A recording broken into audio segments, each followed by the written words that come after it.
Friends, आपके अपनी channel the खुशहाल में आप सभी का स्वागत है।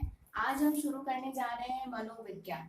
यह काफी सारे एग्जाम्स में आप सभी के लिए बहुत ज्यादा हेल्पफुल रहेगा। अपन आज बेसिक से स्टार्ट करेंगे और आज केवल जनरल बात करेंगे कि मनोविज्ञान शब्द कहाँ से लिया गया है, कैसे इसकी उत्पत्ति हुई है, ये अपन पढ़ेंगे। मनोविज्ञान मनोविज्ञान को इंग्लिश में कहते हैं अपन साइकोलॉजी। साइकोलॉजी शब्द जो है वो लैटिन भाषा के दो शब्दों से मिलकर बना है, साइकी प्लस लोगस। साइकी का अर्थ होता है आत्मा का और लोगस का अर्थ होता है अध्ययन करना या विज्ञान। इस प्रकार साइकोलॉजी शब्द या मनोविज्ञान शब्द का पूरा अर्थ है आत्मा का अध्ययन करना या आत्मा का विज्ञान। सबसे पहले मनोविज्ञान शब्द का सर्वप्रथम प्रयोग 1590 में रुडोल्फ गोयकर ने अपनी पुस्तक साइकोलॉजिया के अंतर्गत किया। मनोविज्ञान के जो जनक है वो माने जाते हैं अरस्तु, और जो इसकी जननी है वो मानी जाती है दर्शन शास्त्र को इसकी जननी माना जाता है। पहले मनोविज्ञान दर्शन शास्त्र की एक शाखा था, लेकिन बहुत बार इसको एक स्वतंत्र विषय बनाने के लिए बहुत सारे विद्वानों ने इसको परिभाषित करना शुरू किया और इसकी कई सारी परिभाषाएं दी।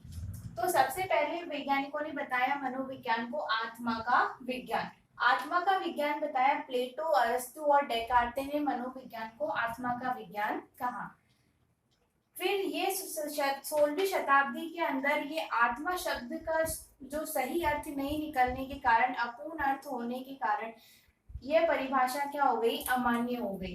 क्यों? क्योंकि आत्मा शब्द अपन सुनते हैं, अपन ने किसी ने देखी तो है नहीं आत्मा की कैसी होती है, कहाँ होती है, तो इस प्रकार यह परिभाषा अमान्य हो गई। उसके बाद 18वीं शताब्दी में पोम्पोनोजी ने मनोविज्ञान को मन या मस्तिष्क का विज्ञान माना। यह परिभाषा भी अपूर्ण अर्थों के कारण अमान्य कर दी गई, यह भी प्रचलित नहीं रही। फिर इसके बाद आए William wound, William James wise, James सली आदि के द्वारा मनोविज्ञान को चेतना का विज्ञान माना गया, लेकिन यह परिभाषा भी अमान्य हो गई। ये जो विलियम वुंड थे, इन्होंने सबसे पहले विलियम वुंड ने 1879 में सर्वप्रथम लिप्जिंग नामक स्थान पर प्रथम मनोवैज्ञानिक प्रयोगशाला स्थापित की। इसीलिए विलियम वुंड को प्रयोगात्मक मनोविज्ञान का जनक माना जाता है। इसके बाद इन सभी परिभाषाओं के बाद 20वीं शताब्दी के अंदर मनोविज्ञान को व्यवहार का विज्ञान कहा गया।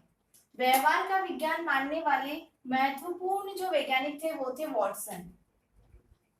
वॉटसन ने मनोविज्ञान को व्यवहार का विज्ञान माना सर्वप्रथम, इसलिए व्यवहारवाद के जो जनक है वो वॉटसन को ही माना जाता है।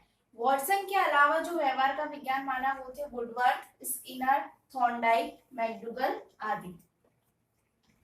इसके बाद इन सभी परिभाषाओं के बाद एक वुडवर्थ ने इसकी मनोविज्ञान की एक संपूर्ण परिभाषा दी, छोटी सी, बहुत इंपॉर्टेंट है, कि सर्वप्रथम मनोविज्ञान ने अपनी आत्मा का त्याग किया, फिर मन का त्याग किया, फिर चेतना का त्याग किया, और आज मनोविज्ञान व्यवहार की विधि के स्वरूप को स्वीकार करता है। अर्थात आज जो पूरे अपन जो मनोविज्ञान पढ़ रहे हैं वो व्यवहार के रूप में प्रचलित है। इसके बाद आते हैं कि मनोविज्ञान की प्रमुख शाखाएं कौन कौन सी है। इससे भी एक बहुत इंपॉर्टेंट प्रश्न कभी कभी बन जाता है कि निम्न में से कौन सी मनोविज्ञान की शाखा नहीं है। तो अपने को ये पता होना चाहिए कि कौन कौन सी मनोविज्ञान की शाखाएं हैं। मनोविज्ञान की मुख्य शाखाएं हैं सामान्य मनोविज्ञान, असामान्य मनोविज्ञान, तुलनात्मक मनोविज्ञान, प्रयोगात्मक मनोविज्ञान, सामाजिक मनोविज्ञान, औद्योगिक मनोविज्ञान, बाल मनोविज्ञान, किशोर मनोविज्ञान, प्रौढ़ मनोविज्ञान, विकासात्मक मनोविज्ञान, शिक्षा मनोविज्ञान, निदानात्मक उपचारात्मक या क्लिनिकल मनोविज्ञान, पशु मनोविज्ञान और परामनोविज्ञान।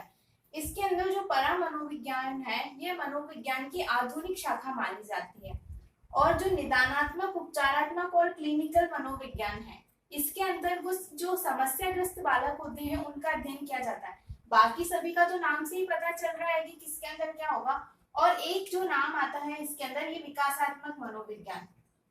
इसके अंदर विकासात्मक मनोविज्ञान में गर्भावस्था से लेकर जो अपना पूरी जो जीवन का जो अंत होता है गर्भावस्था से लेकर प्रौढ़ावस्था तक का इसके अंदर अध्ययन किया जाता है।